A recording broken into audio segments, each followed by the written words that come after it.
साप चावल्यावर नेमकं काय करावं? नमस्कार, मी प्रियंका. आयलमनगर न्यूज मध्ये आपलं स्वागत. आला पावसाळा, तब्येत सांभाळा असं आपण नेहमी म्हणतो. मात्र आला पावसाळा, सापांना सांभाळा असं म्हणायची वेळ पावसाळा सुरू झाला की येते. कारण जेव्हा पावसाळा सुरू होतो तेव्हा पावसामुळे अनेक ठिकाणी पाणी साचतं व हेच पाणी साचल्यामुळे उंदीर, घूस किंवा साप इत्यादी प्राण्यांची बिळं पावसात बुजली जातात व प्राण्यांचा निवारा नष्ट होतो. त्यामुळे अशा प्रसंगी साप किंवा त्यासारखे इतर जीव हे निवाऱ्यासाठी अडगळीची जागा शोधतात आणि याच शोधात ते कधी कधी आपल्या घरात देखील शिरतात. आता जर तुम्हाला सापाने चावा घेतला तर घाबरू नका, कारण सापाशी सामना कधीही होऊ शकतो. तेव्हा काही रामबाण उपायांनी तुम्ही एखाद्याचे प्राण नक्की वाचवू शकता. ते रामबाण उपाय नेमके काय आहेत हेच आज आपण जाणून घेणार आहोत. विषारी सापाचा दंश ही एक गंभीर बाब आहे. ही आपत्कालीन स्थिती मानली जाते. जर या काळात तुम्ही फक्त घाबरून गेलात तर हाती काहीच लागत नाही. हातचा माणूस निघून जाऊ शकतो. तेव्हा घाबरून न जाता योग्य उपाय करणं गरजेचं आहे. पावसाळ्यात ग्रामीण आणि शहरी भागातही साप चावण्याच्या घटना घडतात. पण सगळेच साप हे काही विषारी नसतात, तर काही साप हे विषारी सुद्धा असतात. आता साप दिसल्यावर सगळ्यात आधी नेमकं काय करावं? जर शेतात, घरामध्ये वा मैदानामध्ये साप अचानक दिसला तर घाबरू नका.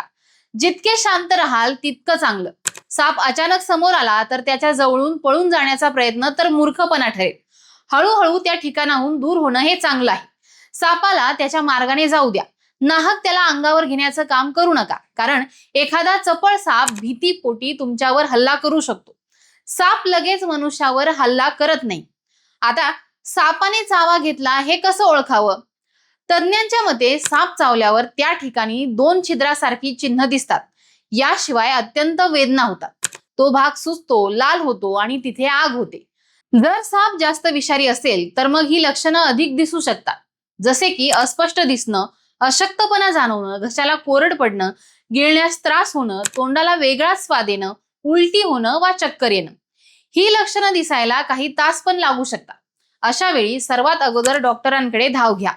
भोंदूबाबाकडे अजिबात जाऊ नका. स्वतःवर उपचार करण्याचा प्रयत्न हा तुमच्या जीवावर बेतू शकतो. त्यामुळे गंभीर परिस्थिती सुद्धा उद्भवू शकते. आता साप चावल्यावर तातडीने नेमकं काय करावं?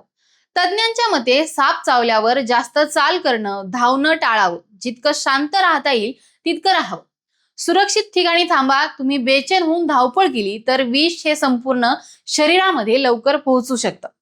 सगळ्यात अगोदर अंगठी, घड्याळ अथवा एकदम फिट कपडे घातले असतील तर ते सैल करा. जिथे साप चावलाय तो भाग साबणाने अगोदर धुवून घ्या. त्यानंतर ज्या ठिकाणी साप चावलाय त्या भागाच्या वरील बाजूने खालून घट्ट पट्टी बांधा. त्यामुळे विष पसरणार नाही. पट्टी किंवा रुमाल बांधताना तो एकदम घट्टही बांधू नका आणि एकदम सैलही बांधू नका.